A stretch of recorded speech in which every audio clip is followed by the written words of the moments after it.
안녕하십니까, 박희락 교수입니다.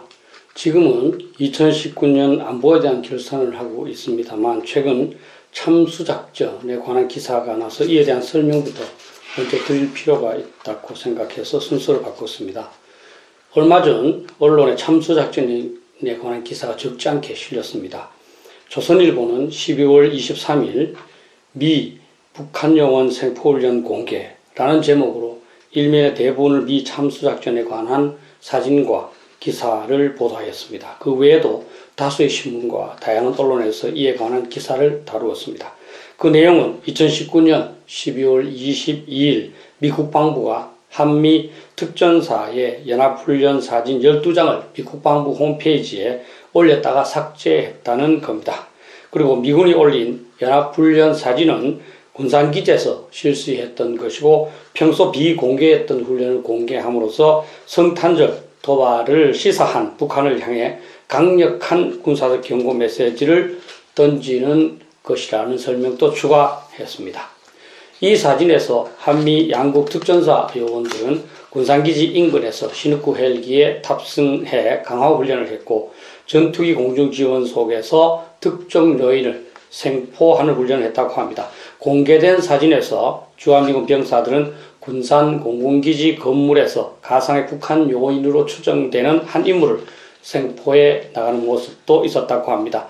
소총에 소음기를 달고 방탄모에는 피하 식별 장치를 단체 건물에 뛰어들어가는 모습도 있었고 한미연합군이 북한군으로 가장해 대항군과 총격전을 벌이는 장면도 들어 있었다고 합니다. 미군은 단순한 대테러 작전 훈련이라면서 참수작전에 관한 훈련으로 격상시키는 것을 경계하고 있습니다. 저도 대테러 훈련일 가능성이 높다고 봅니다. 그럼에도 불구하고 이것을 참수작전으로 격상시켜 언론이 보도한 것은 그만큼 북핵 위협이 심각하다는 것이고 북한이 핵 무기를 폐기하지 않는 상태에서 참수작전도 해야 하지 않느냐는 바람이며 속수무책인 한국의 상황에서 뭔가 시원한 해결책을 기대하는 국민의 마음을 언론이 읽었기 때문이라고 봅니다. 많은 국민들이나 언론인들은 북한과 같은 권위주의 국가의 경우 김정은만 제거할 경우 북핵 문제에 관한 실마리가 풀릴 수도 있다고 생각할 겁니다. 이론적으로 볼 때 북핵에 대응하는 가장 기본적인 방법은 핵무기를 개발하여 북한의 핵과 균형을 이루는 것입니다. 그렇게 되면 북한도 자신의 초토화를 각오해야만 한국에 대한 핵 공격을 감행할 수 있을 것이기 때문입니다. 실제로 냉전시대의 미국과 소련이 이러한 핵균형, 다른 말로 하면 공포의 균형을 통하여 서로의 핵무기 사용을 억제하기도 했습니다. 그러나 현재 상황에서 한국이 핵무기를 개발하는 것은 쉽지 않고 미국의 핵무기를 가져다 놓는 것도 미국이 결정해야 한다는 점에서 한국은 가용한 모든 방법을 강구해야 하는데 그중 하나가 바로 참수작전입니다. 북핵에 대한 참수작전은 말 그대로 상대방의 두뇌, 즉 지도자를 최우선적으로 살해한다는 개념으로 전번 박근혜 정부에서 입안되었습니다. 2017년 북한이 수소폭탄 개발은 물론이고 다양한 미사일 시험 발사를 실시하자 한국은 참수작전으로라도 북한을 위협해야겠다고 생각해서 이 개념을 입안하였고 2017년 12월 천명금요일 특수임무여단을 창설하였으며 이 여단의 인원과 장비를 보강해 왔습니다. 당시에 그 여단은 미 육군의 델타포스나 미 해군의 네이버 C를 모델로 삼아서 발전시키고자 하였습니다. 그러나 현 정부가 들어선 후 이 부대는 거의 해체되는 수준이 되었고 따라서 북한의 핵에 대해서 한국은 아무런 유효한 대응책을 갖지 못하는 상황이 되고 말았습니다. 아마 언론에서도 다소 과장되게 보도하고 국민들이 관심을 갖는 것도 이러한 무기력한 상황을 탈피하고 싶다는 소망 때문이 아닌가 생각합니다. 정부는 북한이 핵무기를 포기할 것이라고 하지만 현실은 전혀 그렇지 않고 또한 정부와 군대는 북한이 핵무기로 위협하거나 실제 사용하는 상황에 대해서는 전혀 대비하고 있지 않으니 국민은 너무나 불안하고 따라서 미군이 참수작전을 수행할 준비를 하는 것 같으니까 다행스럽게 생각하여 그 사진들을 다소 과장되게 인식하였다고 판단됩니다. 사실 몇 달 전 이슬람 국가의 수괴인 알바그다디를 미군 특전부대들이 사살하는 장면이 온 세계에 회자되어서 미군의 능력과 의지를 알고 있기에 더 국민들이 높은 기대를 갖게 되었다고 봅니다.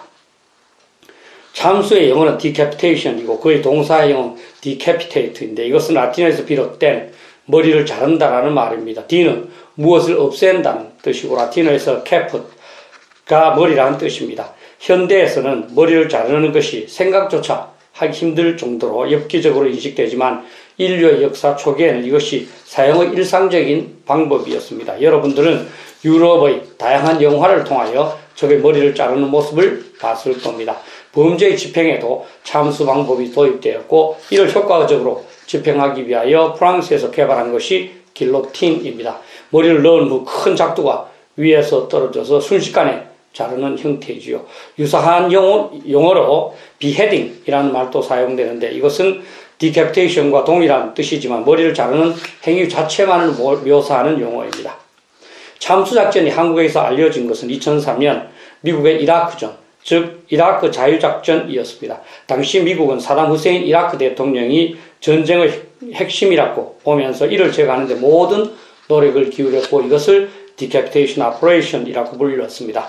나라 전체를 사람의 몸통으로 봐서 그 국가의 순회를 제거하는 데 중점을 두는 작전이어서 그렇게 부른 것 같습니다. 실제로 당시 부시 미국 대통령은 이라크에 48시간의 최후 통첩을 내렸는데 국제적인 신뢰가 상실된다는 것을 각오하면서도 미사일 한 발이면 사담 후세인을 제거할 수 있다는 정보에 근거하여 사담 후세인이 거주한다고 믿은 장소에 정밀 미사일을 투하하기로 결정함으로써 최후 통첩의 시간이 되기도 전에 전쟁을 시작하기도 했습니다. 그때 실패하였지만 미국은 계속 사담 후세인 사살 최우선 목표로 설정하였고 그 결과 그가 군대를 제대로 지휘하지 못하도록 했으며 결과적으로 이라크 자유작전 자체는 단기간의 승리로 이끌 수 있었습니다. 이것은 군사이론의 전문가인 클라우제비츠가 말한 중심이라는 개념으로서 영어로는 Center of Gravity라고 하는데 당시 이라크 자유작전에서는 사담 후세인을 가장 중요한 전략적 중심으로 설정하여 모든 노력을 집중한 것입니다. 아마 북한과의 전쟁이 발발할 경우에도 김정은을 전략적 중심으로 설정하여 이의 제거에 최우선 순위를 두어 모든 노력을 집중할 겁니다. 한 가지 국민 여러분들께서 분명하게 인식해야 할 사항은 현재 한미 양국군이 개념을 논의하거나 훈련하고 있는 참수작전은 참수작전 자체가 목적이 아니라는 사실입니다. 참수 자체가 목적이라면 금방이라도 결행하여 성공할 수 있습니다. 근본적인 목적은 참수작전의 위협을 통하여 김정은으로 하여금 한국에 대한 핵 위협이나 핵공격 나아가 다양한 도발을 하지 못하도록 억제하는 것입니다. 국민 여러분이 기억해 보시면 한국에서 참수작전이 논의된 것은 북핵 위협이 심각해진 이후입니다. 당시 북핵에 대한 대응책으로 3축 체계가 정립되었는데 그중 하나가 참수작전입니다. 당시까지 한국군은 북한의 핵 미사일 공격이 임박해질 경우 미리 공격하여 파괴시킨다는 개념의 선제 타격, 그래도 북한의 핵 미사일이 발사되면 공중에서 요격하는 한국형 미사일 방어를 두 축으로 해서 대비한다는 개념이었습니다. 그런데 이 둘은 충분하지 않습니다. 선제 타격의 경우 북한의 핵 미사일 발사를 우리가 미리 탐지하지 못할 수 있고 탐지했다고 해도 시간이 모자랄 수 있기 때문입니다. 그리고 북한의 핵미사일을 공중에서 요격한다는 것은 말로는 쉽지만 한국은 북한과 인접할 시간이 너무나 제한되고 특히 북한은 적어도 단거리로 한국을 공격할 수 있기 때문에 탐지와 요격이 매우 어렵습니다. 따라서 이 두 축의 제한점을 보완하고자 도입한 것이 한국형 응징보복입니다. 그런데 한국은 핵무기가 없기 때문에 북한이 핵무기 공격을 가할 경우 우리의 공군 및 특전 부대들이 김정은을 비롯한 북한 수뇌부는 반드시 사살한다는 것을 응징보복의 목표로 세웠습니다. 한국의 응징보복이 확실하다면 북한의 김정은은 자신이 사살당한다는 위협을 각오하지 않는 한 핵무기 공격을 가지 못할 것이기 때문입니다. 북한의 경우 김정은의 안위가 국가 전체의 패망보다 더욱 중요한 국가이기 때문에 이러한 위협은 충분히 효과를 발휘할 수 있을 것으로 봅니다. 일부 국민들은 참수작전이 북한을 자극하여 오히려 전쟁을 유발할 것으로 봐서 거부하는 태도를 보이고 있는데 이론이나 실제로 보면 이러한 노력은 오히려 북한의 도발을 억제하는 긍정적 효과를 산출할 가능성이 더욱 큽니다. 북한이 핵무기를 폐기할 용의가 전혀 없다고 판단되는 현 시점이기 때문에 더욱 이러한 참수작전의 개념은 발전시키고 그 능력을 보강해 나가야 한다고 봅니다. 참수작전의 논의와 준비 사실만으로도 우리는 북한의 행동을 제약할 수 있습니다. 2003년 미국이 이라크 자유작전을 수행할 때 사담 후세인은 참수작전이 두려워 계속 벙커를 옮기면서 숨을 수밖에 없었고, 따라서 이라크군의 군사작전을 지휘할 수 없었습니다. 우리가 참수작전의 계획과 역량을 보유하고 있고 그러한 훈련을 한다는 사실만으로 김정은의 행동 반경은 제한될 것이고, 그렇게 되면 북한의 공격적 군사행위도 점점 제약을 받게 될 것입니다. 김정은이 핵전쟁을 감행해야 하겠다고 마음먹더라도 지하 깊은 벙커에 들어갈 수밖에 없고, 그렇게 되면 사담 후세인처럼 전쟁 지휘가 쉽지 않아질 것이며 결국 북한은 제대로 저항하지 못하고 초토화될 가능성이 높습니다. 그리고 그것을 알기에 북한은 섣부른 도발을 할 수 없을 것입니다. 참수부대 창설이 한때 이슈가 되고 IS 지도자 알-바그다디의 사살에서 보듯이 미군 네이비실의 혁혁한 전공이 드러나서 특전 부대만이 참수작전의 주역인 것으로 인식하고 있지만 공군기와 정밀 타격력에 의한 참수작전이 더욱 효과적일 수 있습니다. 이 직전에 유튜브에서도 F-35 전투기가 참수작전 핵심이라고 설명드렸듯이 스텔스기에 의한 정밀폭탄 투하가 가장 손쉽고 효과적인 참수작전 방법일 수 있습니다.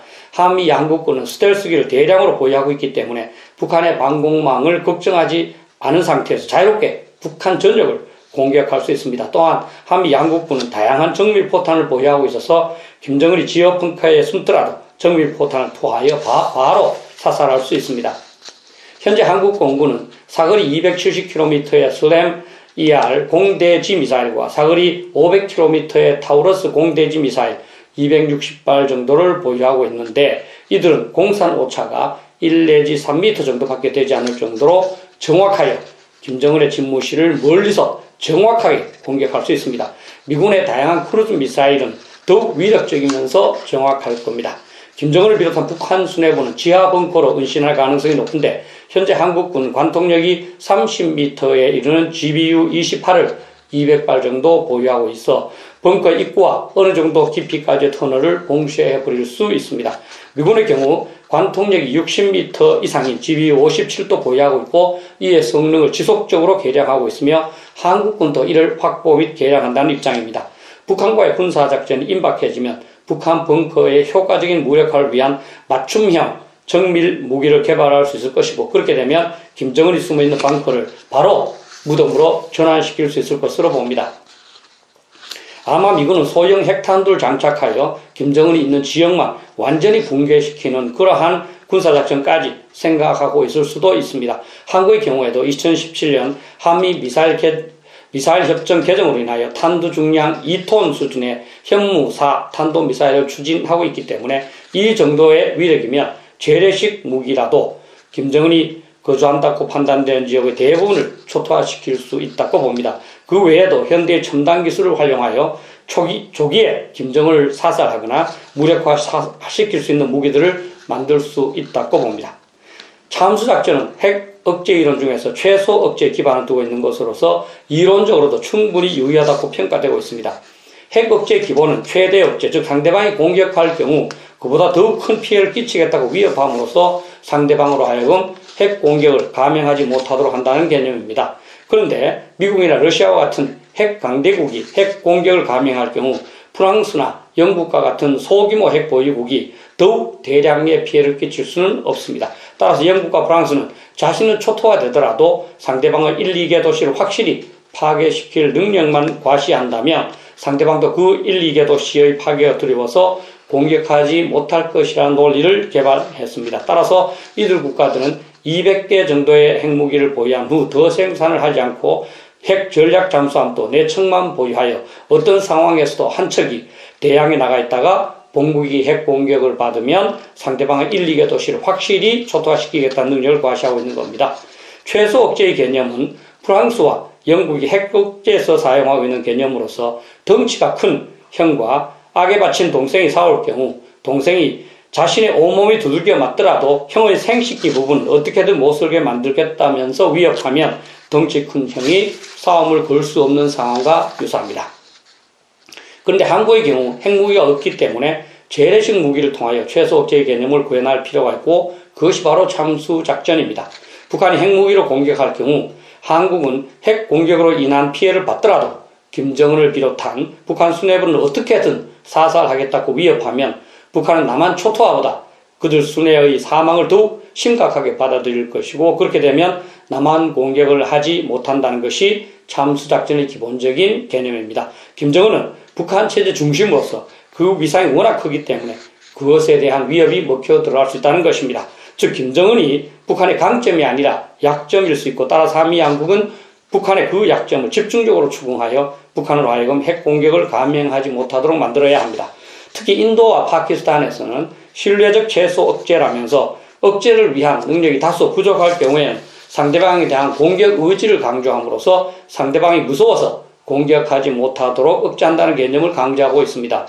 공격력은 다소 약하더라도 강한 공격 의지를 강조하여 상대방에게 겁을 준다는 개념이지요. 덩치 작은 동생이 악에 받쳐서 덤빌 때 덩치 큰 형이 물러서는 것과 같습니다. 그래서 그 정도는 잘 조절해야겠지만 북한의 핵 위협이 심각해질수록 한군 참수작전 결행의 의지를 높일 필요가 있습니다.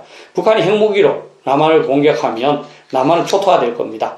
그러나 미국의 핵 응징 보복에 의하여 북한도 초토화될 가능성이 높고, 그렇게 되면 한민족 전체가 패망하는 결과가 초래됩니다. 그렇다고 하여 민족 공멸을 회피하고자 북한의 핵 공격이나 위협에 남한이 항복할 수는 없는 일입니다. 결국 최선의 방법은 북한으로 하여금 핵 공격의 마음을 먹지 않도록 하는 일이고, 핵무기를 개발하지 않은 현재의 상황에서 한국이 할 수 있는 바는 바로 이 참수작전을 통한 위협입니다.